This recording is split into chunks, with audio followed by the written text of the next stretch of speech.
Hello everyone, welcome back to my channel art box by Pratibha. তোমরা সকলে কেমন আছো? আশা করছি সকলে খুব ভালো আছো। আমিও খুব ভালো আছি।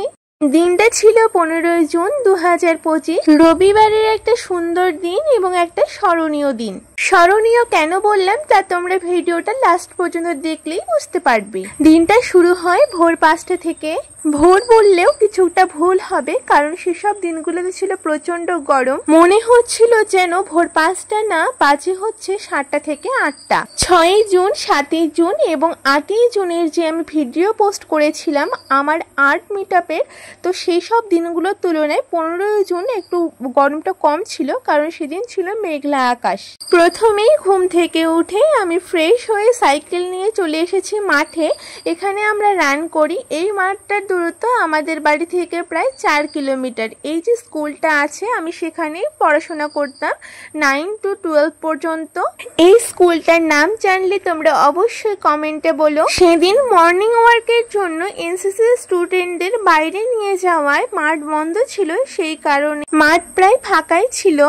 আমরা আমাদের 1600 মিটার রান কমপ্লিট করে এক্সারসাইজ করতে না করতেই এনসিসি স্টুডেন্টরা চলে এসেছিল। তারপর সিনিয়ররা আমাদেরকে ওখানে বসতে বলে, আমরা তাদের কথা মতো বসি। একটু 2 থেকে 3 ঘন্টা বসার পর এনসিসি ছুটি হয়ে যায়। তারপর সেখানে একটু নাচানাচি করে বাড়ি চলে আসি খুব তাড়াতাড়ি, কারণ আমার 11টা থেকে ছিল মেহেন্দি এক্সাম। মাঠ থেকে আসতে আসতে প্রায় 10:30 বেজে গেছিল।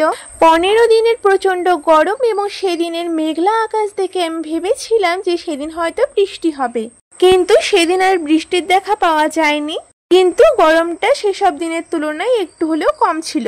আর হ্যাঁ, প্রথমেই যে স্মরণীয় দিনের কথা বললাম, কারণ সেদিন ছিল আমার মেহেন্দি এক্সাম। আমি চাই আমার সমস্ত স্মরণীয় দিন থাকুক ক্যামেরা বন্দি, আর সেই সমস্ত দিনগুলো যেন তোমাদের সাথে শেয়ার করতে পারি, এবং ভবিষ্যতে আমার মোবাইল থেকে এই সমস্ত ভিডিও ডিলিট হয়ে গেলেও পরবর্তীকালে আমি এগুলো ভিডিও দেখতে পারি। তাড়াতাড়ি বাড়ি এসে 30 মিনিটের মধ্যে খাওয়া দাওয়া, স্নান এবং রেডি হয়ে আমি চলে যাই আমার গন্তব্যস্থলে, মানে আমার মেহেন্দি এক্সাম যেখানে অনুষ্ঠিত হবে।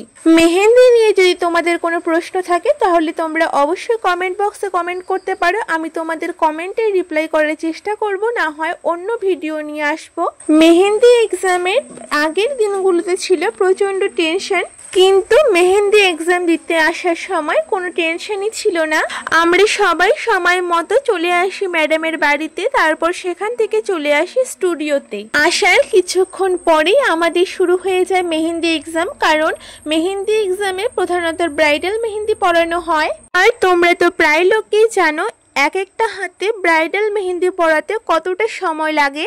যারা জানো আমি মূলত তাদের কথাই বলছি, আর যারা জানো না তাদের কথা আবার কি বলবো, তারা তো মেহেন্দি নিয়ে আবার দামাদামি শুরু করে। মেকআপ আর্টিস্টদের কথা তো ছেড়েই দিলাম, কারণ মেকআপের প্রতিটা প্রোডাক্টের দাম হচ্ছে আকাশ ছোঁয়া। থাক, এসব কথা না হয় বাদই দিলাম।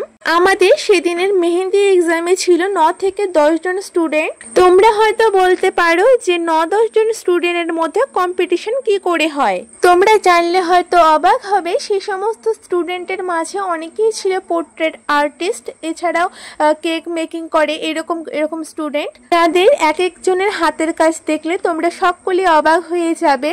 সে সমস্ত স্টুডেন্টের মাঝে আমি কিছুই না।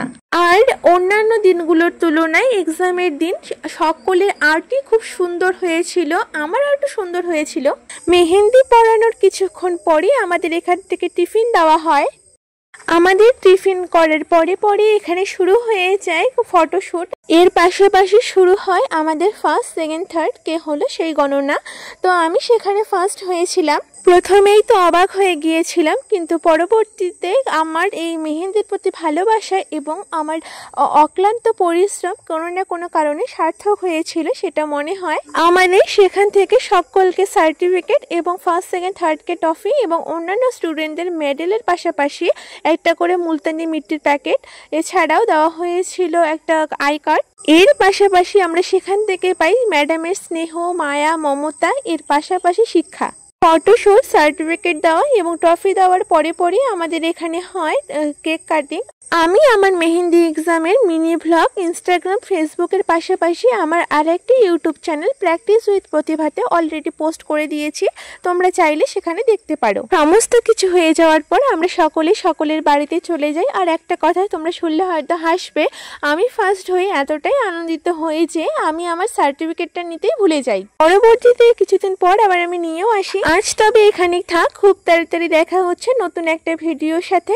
ভিডিওটা কেমন লাগলো অবশ্যই লাইক কমেন্ট শেয়ার করে দিও, আর চ্যানেল নতুন হয়ে থাকলে সাবস্ক্রাইব করে দিও।